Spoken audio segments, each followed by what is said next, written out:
Soudan, face à l'horreur au Darfour, l'ONU sommet de renforcer drastiquement sa présence. L'intensité des violences au Darfour impose une réévaluation urgente de l'engagement international. Lors d'une conférence de presse tenue lundi 17 novembre 2025 par vidéoconférence depuis le Soudan, Tom Fletcher, responsable humanitaire de l'ONU, a lancé un appel vibrant et sans équivoque, exigeant un renforcement considérable des troupes des Casques Bleus et de la présence onusienne sur le terrain, alors que la crise humanitaire atteint des sommets. On l'écoute.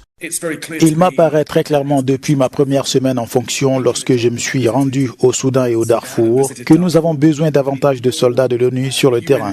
L'ONU est un navire qui n'a pas été construit pour rester au port, et cette visite s'inscrit dans le cadre d'un effort important visant à nous rapprocher de ceux que nous servons.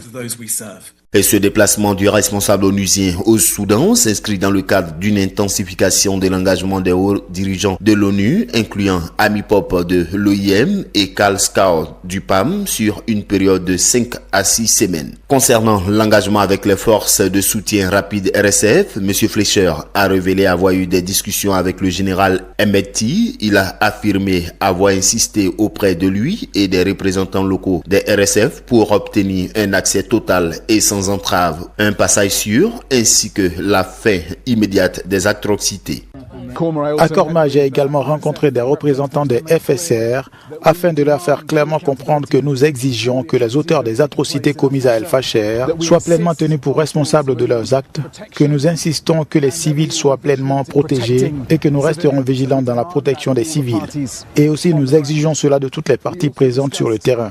Nous avons également discuté des conditions que nous exigeons pour pouvoir entrer et sortir d'El Fasher en toute sécurité. Entrer à El Fasher pour apporter notre aide humanitaire vitale et sortir de la ville pour évacuer les civils, les survivants qui cherchent désespérément à fuir. Et citant les messages de fermeté lancés par la Maison-Blanche et d'autres acteurs régionaux et internationaux, M. Fletcher a réitéré que toutes les parties devraient garantir l'accès humanitaire et œuvrer sans délai à la fin du conflit. Accra, Agence Presse Radio et Audio.